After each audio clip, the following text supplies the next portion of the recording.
Welcome to this explainer, where we're going to dive deep into a topic that touches a lot of lives today. If you look around, you'll probably notice we're in the middle of a modern crisis when it comes to declining church attendance. And, beyond just the raw numbers dropping, there is a very real, very deep pain that people feel when their communities start to fracture. So today, we're going to uncover an ancient secret. We're looking at what truly holds a faith community together, especially when everything else around it seems to be completely falling apart. To really wrap our heads around this, we have to start by asking what sounds like a simple but is actually a really critical question. What exactly is a church? I want you to just stop and critically think about this for a second. Why do people dedicate so much time, so much of their hard-earned money, and so much of their personal emotional energy to this specific institution? I mean, giving up your Sunday mornings, your resources, your personal comfort, when you could literally be doing anything else with your weekend? What drives that kind of massive commitment? Now, it's super easy to compare church to, say, civic organizations or NGOs. And yeah, there are a ton of similarities. Both of them are out there trying to improve society, and both rely heavily on everyday people voluntarily sacrificing their time without any expectation of getting a paycheck for it. In fact, years ago, sociologists actually predicted that secular civic groups would eventually become the ultimate rivals to the church. But here's the kicker.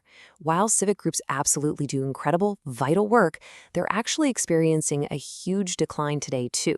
So just having shared social goals and a love for volunteering, that simply isn't enough to make any community indestructible. So that brings us to the crucial point. What's the actual differentiating factor here? Well, history points us to a 2,000-year-old secret that has literally kept the church alive through millennia of extreme turbulence. We're talking plagues, empires falling, and brutal wars. And that secret? It's faith.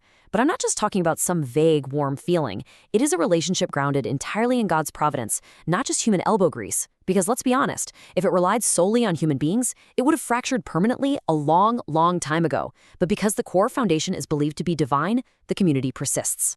All right, to really grasp how this dynamic works in practice, let's transport ourselves way back to the ancient text of First Chronicles. And hey, don't think of this as some dry, dusty history lesson. This was written for a deeply, deeply traumatized group of Israelites. Just imagine this scenario. They had just returned home from a brutal 70-year exile in Babylon, only to find their beloved city of Jerusalem and their incredibly sacred temple completely reduced to ashes. They were literally standing in the rubble of their own heritage. Standing in all that rubble, you can imagine they faced a profound identity crisis. The burning question on everybody's mind was simply, who are we, and are we even still God's people? They had lost absolutely everything that defined them as a nation. And this is exactly why the author of First Chronicles does something so fascinating. He kicks off the book with this massive, long genealogy going all the way back to the very first man, Adam. He does this specifically to remind these traumatized returning exiles of their roots. He's basically grabbing them by the shoulders and saying, look, here's where you came from, and here is your permanent place in the grand story. But here is where historical reality gets really surprising. The author intentionally erased a massive, horrific piece of their history. Right after King Saul died, there were 7 years of devastating, bloody civil war among the tribes of Israel. We're talking betrayal, assassinations, and just deep generational trauma. But First Chronicles, it skips over that completely. Why?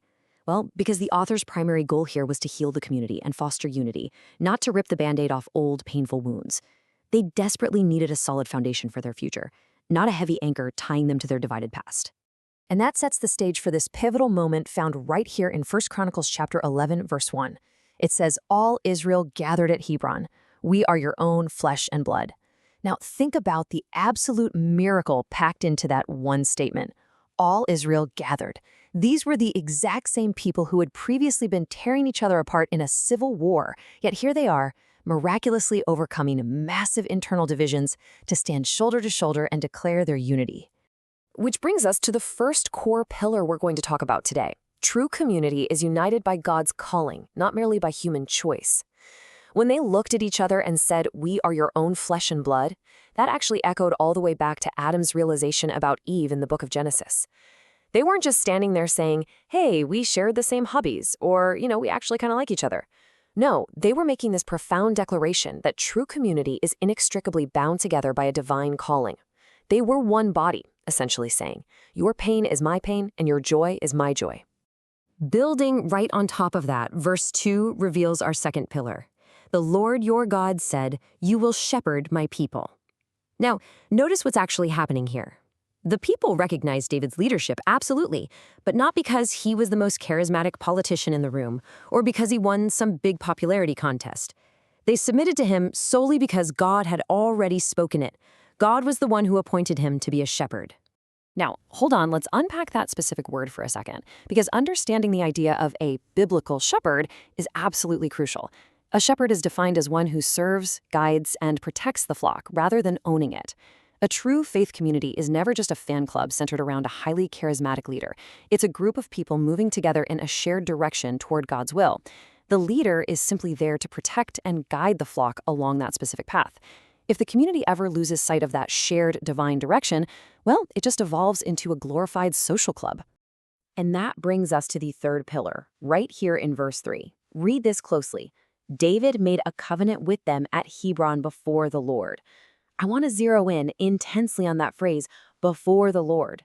Because, guys, that isn't just nice, poetic language. That specific phrase is the exact thing that elevates their agreement from a basic, everyday human transaction into something completely divine and unbreakable.